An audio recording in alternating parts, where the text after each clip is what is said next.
अस्सलाम वालेकुम। उम्मीद है आप सब खैरियत से होंगे। आज 2 मार्च 2024 है और आज की हमारी प्रेजेंटेशन एंग्रो कॉरपोरेशन के हवाले से।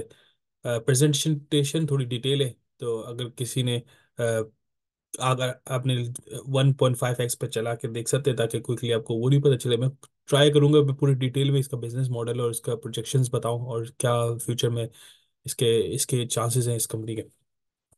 प्रेजेंटेशन पे आगे बढ़ने से पहले अगर किसी चैनल को लाइक या सब्सक्राइब नहीं किया तो लाइक या सब्सक्राइब कर लें। इंशाल्लाह मजीद इस तरह की वीडियोस आती रहेगी। आज के एजेंडा में हम पूरी कंपनी को डिटेल असेस करेंगे। सबसे पहले कंपनी के ओवरव्यू के बारे में बात करेंगे, करती क्या है, बैकग्राउंड बताएंगे। कंपनी में कौन कौन सी पोर्टफोलियो कंपनीज है, क्या करती है, क्या बिजनेस मॉडल है, कहाँ से पैसा आता है और कहाँ क्या क्या इसके एक्सपेंसेस है। इसकी पोर्टफोलियो कंपनीज में कौन कौन कंपनीज है, कौन कौन सी इसकी सब्सिडीज हैं, 2023 में क्या क्या इसने अचीव किया, फाइनेंशियल रिजल्ट्स क्या रहे, इसका प्राइस टारगेट क्या रहा मार्केट में, मतलब एनालिस्ट का क्या व्यू है इसके प्राइस के बारे में, आखिर में मेरी राय क्या है इस शेयर के बारे में। बैकग्राउंड में बात करें तो company basically Dawood Hercules corporation limited की सब्सिडरी है। और इसके और करती क्या है बेसिकली कंपनी एक होल्डिंग कंपनी है। इसके नीचे काफ़ी सारी सब्सिडरीज हैं। उस सब्सिडरीज में इस होल्डिंग कंपनी ने एंग्रो कॉर्पोरेशन ने इन्वेस्ट किया हुआ है और उससे डिविडेंड आता है इन्वेस्टमेंट से। और वो डिविडेंड खाती है, मेजोरिटी इसकी डिविडेंड्स के पास एंग्रो फर्टिलाइजर्स आता है। उसकी सब्सिडीज को अगर मोटे मोटे कैटेगरी में डिफाइन करूँ तो उसमें एक पहला फर्टिलाइजर सेक्टर है जो एग्रो फर्टिलाइजर जैसे जिक्र किया मैंने। दूसरा पॉलीमर, फिर terminal power and mining and telecom sector है।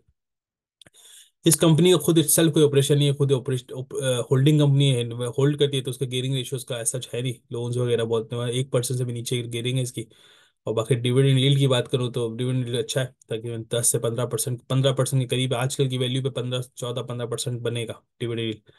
और ये शेयर बेसिकली स्ट्रॉन्ग शेयर है और उसके लिए जो ज़्यादा एक्टिवली मार्केट वॉच नहीं करता, कंपनी स्ट्रॉन्ग है तो आई थिंक जो ऐसा इन्वेस्टर है जो ज़्यादा एक्टिव मॉनिटर नहीं करता तो उसमें इन्वेस्ट करना चाहिए। कंपनी ग्रुप स्ट्रक्चर की बात करें, बहुत बड़ी ये कंपनी है जिस पे प्रेजेंटेशन है इसकी। अगर सब्सिडीज बात करें, अच्छी खासी सब्सिडीज है, उसको बोलेंगे पोर्टफोलियो कंपनीज। सबसे बड़ा पोर्टफोलियो इसके जो स्टेक है एग्रो फर्टिलाइजर है, मार्केट कैपिटलाइजेशन सारी इन्वेस्टमेंट में सबसे ज़्यादा इसी की है। फिर ईपीसीएल है, फिर बाकी प्राइवेट कंपनीज हैं, प्राइवेट कंपनी लिस्टेड कंपनीज 5 है इनकी। इसमें एग्रो पावरजन आती है, 4 है सॉरी। एग्रो पावरजन आती है और ये तीनों आती है, ये लिस्टेड कंपनी। बाकी सब छोटी छोटी कंपनीज है। इसमें थर्मल वाले सेक्टर को ये डिसइन्वेस्ट कर रहा है और एंग्रो पावरजन को भी डिसइन्वेस्टमेंट पे सोच रहा है। अब इस पे क्या क्लियरिटी वो फ्यूचर में पता चलेगी, लेकिन अभी हाई लेवल पे ये कि थर्मल प्रोजेक्ट्स को अपनी थर्मल प्रोजेक्ट को सॉरी, ये नहीं, थर्मल प्रोजेक्ट को ये कंसिडर कर रहा है खत्म करे। थर्मल में शायद सीधी सीधी ये कंपनी आती है। तो इसी वजह से हमने इसकी प्राइस में काफी टाइम से देख रहे थे, एक बड़ा एक अच्छा खासा अपसाइड नजर आया था पिछले एक हफ्ते से। इसके अगर पोर्टफोलियो कंपनी के जैसे मैंने बड़ी मोटी कैटेगरीज में डिवाइड किया था, तो अगर इसका देखा जाए इसकी कंपनी करती क्या है, इसकी कंपनी एक तो एनर्जी है जो कोल से एनर्जी बनाती है। दूसरी इंफ्रास्ट्रक्चर टावर्स वगैरह इस पे काम करिए। मोबाइल नेटवर्क आपको पता होगा पूरी दुनिया में, पाकिस्तान में अभी भी 4G भी नहीं है हर अच्छी खासी जगहों पे। 3G भी नहीं है अच्छी खासी जगह पे, 4G तो दूर की बात है। एंग्रो एनर्जी इस पे काम कर रहा है, ये डेयरी प्रोडक्ट्स पे काम कर रहा है, पॉलीमर पे काम कर रहा है, फर्टिलाइजर पे काम कर रहा है। इसकी पोर्टफोलियो कंपनी, इनकी कंपनी पोर्टफोलियो कंपनी की सबसे ज्यादा अच्छी चीज ये है कि वो किसी न किसी इशू पे काम कर रही है। जब कोई भी इशू पे काम करे तो डेफिनेटली वो कंपनी चलती है। मिसाल के टावर्स मोबाइल नेटवर्क का आपको पता है कितना बड़ा मसला है। माइन एक्सप्लोरेशन एक्सपेंशन कर रहा है कि कोल से बिजली बनाने का सोच रहा है, ठीक है, उस पर काम कर रहा है, सोच नहीं ना काम कर रहा है। तो डेफिनेटली इसे पॉजिटिव आउटलुक है। रिन्यूएबल एनर्जी पे काम कर रहा है, सोलर से एनर्जी। पाकिस्तान ऐसा मुल्क, दुनिया में ऐसा मुल्क है जिसके पास इतनी सारे वसाइल मौजूद है, नेचुरल रिसोर्स, जिसमें एक धूप भी है। अब मुझे पता है धूप का कोई यूज ही नहीं करते। सोलर एनर्जी, सोलर कितना फायदा देगी उन कंट्रीज, काफी यूरोप जैसे काफी कंट्रीज हैं जिसमें धूप नहीं है, फिर भी वो सोलर की कोशिश करते हैं। जितनी धूप आती है हमारे में, इतनी सिग्निफिकेंट धूप आती है हम यूजिंग करते हैं। तो एंग्रो की एक कंपनी इस पे काम कर रही है। दूसरा ये बेसिकली कि इस पे जा रही है अभी कहीं नहीं, ग्लोबल ये शिपिंग वाले सेक्टर पे मैं डिस्कशन पढ़ रहा था, लेकिन अभी इस पे कोई क्लियर नहीं है, मैंने यहाँ पे ऐड कर दिया। 2023 में की अचीवमेंट की बात करें कि हमने देखा 2023 से लेके अब तक, 2023 में काफी इसकी वैल्यू बढ़ी, खासतौर पर जनवरी ये 24 के फर्स्ट क्वार्टर पे इसकी वैल्यू काफी इंक्रीज हो गई। क्यों इंक्रीज हुई, इसकी कुछ बेसिक वजूहत हैं। एक तो ये होल्डिंग कंपनी, जब इसके सब्सिडरी के रिजल्ट आते हैं तो तब इसकी वैल्यू बनती है, ठीक है। तो सबसे पहला तो इसके सब्सिडरी एफर्ट की सेल्स, यूरिया सेल्स काफी ज्यादा रही। बाकी सारे मैंने लिस्ट डाउन किए हुए, जिसमें एक्सपोर्ट भी बढ़ा, नेशनल ग्रिड पे इसने ज़्यादा एडिशनल कंट्रीब्यूट किया, इंपोर्ट सब्सटीट्यूशन भी में भी अचीवमेंट मिली, रिकॉर्ड ब्रेकिंग टॉप लाइन 100, सो इस तरह की सारी इसको अचीवमेंट मिली। मैं इसकी डिटेल में नहीं ज़्यादा, आप जाके देख सकते हैं, लेकिन ये कि ओवरऑल परफॉर्मेंस बहुत अच्छी रही 2023 में। और इसका इम्पैक्ट तब नजर आया जब इसकी सब इन्वेस्ट सब्सिडीज के अकाउंट्स आए, और इसका इम्पैक्ट इंगल कॉर्पोरेशन पे नजर आया।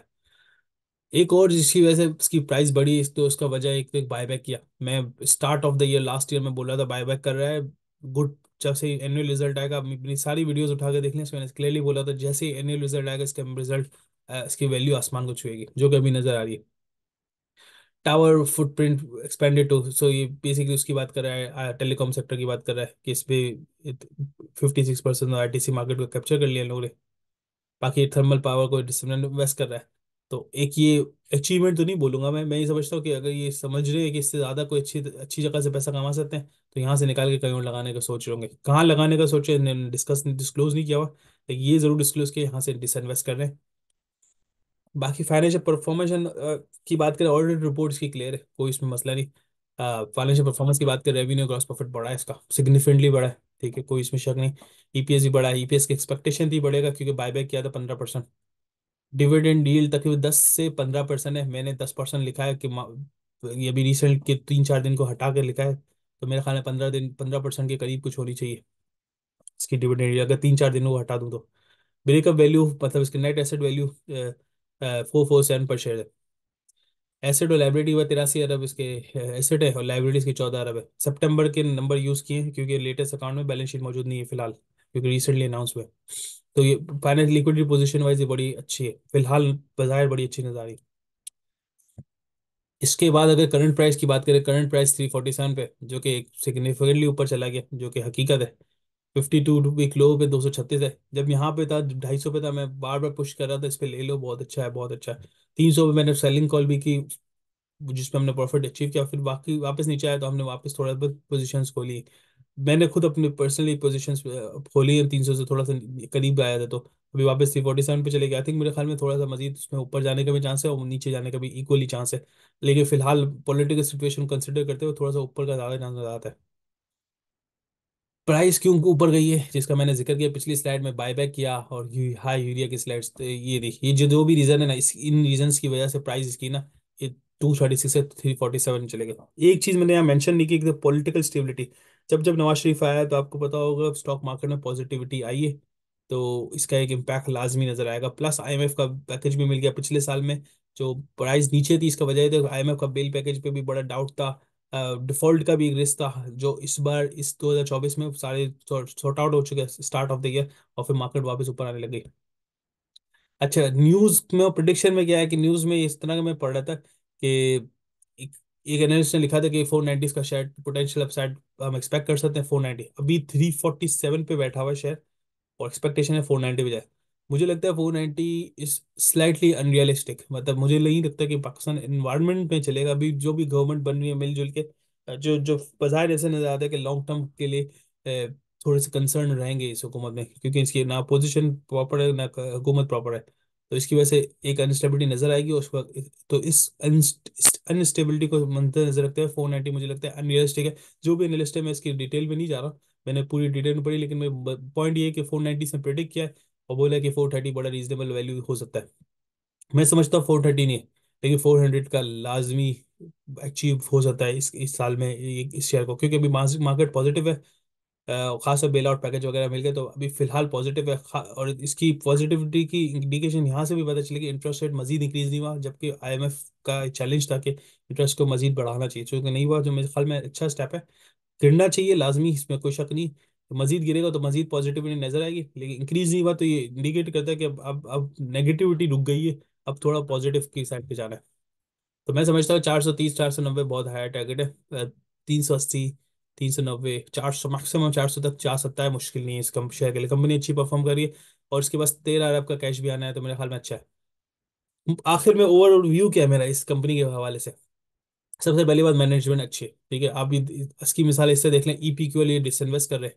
अब जब इनको नजर आ गया ईपीक्यूएल एक तो रिन्यूएबल एनर्जी पे काम नहीं कर रहा, ठीक है, तो उनको नज़र आ गया इसको चेंज करना बड़ा मुश्किल है, रिन्यूएबल लेके आना। तो उन्होंने बोला इसको बेच के कुछ और पकड़ लें। ऐसा पकड़, ऐसा सोचा होगा, मुझे नहीं पता इनका क्या थॉट प्रोसेस है, लेकिन ये कि ऐसा लगता है ऐसा होगा। तो इन्होंने जो बेचने की बात की तो मैं इसकी वैल्यू कैलकुलेट करा, तकरीबन 13 अरब बनती है। जो इसकी इनके पास 68% शेयर होल्डिंग है, एंग्रो कॉर्पोरेशन के पास 68% शेयर होल्डिंग है। अगर इसको बेचेगा तो तकरीबन 13 अरब की वैल्यू बनेगी। आज 31 रुपये का शेयर है ईपीएल। तो 13 अरब बनती है, तो 13 अरब एक पॉजिटिव नज़र आ सकता है। तो ये मुझे नजर आता है कि इनकम मैनेजमेंट स्टेप ले रही है कि किस चीज़ को सेल करे और किधर फर्दर इन्वेस्ट करे। हो सकता है इधर ईपी की से डिसइन्वेस्ट करके कहीं और लगाया, उसको ज़्यादा प्रॉफिट मिल सका। तो ये इनकी थॉट प्रोसेस होगा, मुझे नहीं इसका ले, अल्लाह अल्लाह मालूम।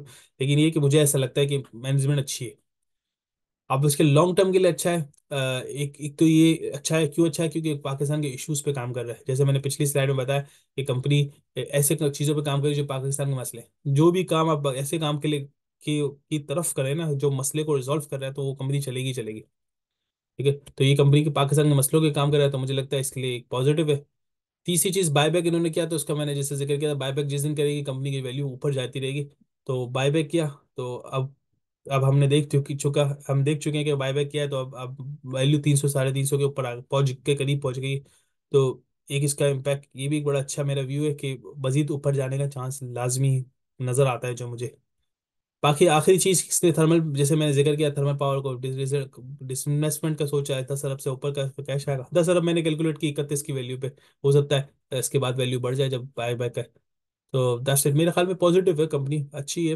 आप अभी भी स्टिल लोग बोलते हैं कि बहुत हाई चलेगी, मेरा व्यू ये कि हाई जरूर चलेगी। ठीक है, इसका मतलब ये नहीं कि आप उसमें इन्वेस्ट नहीं हो सकते, you can always take an entry.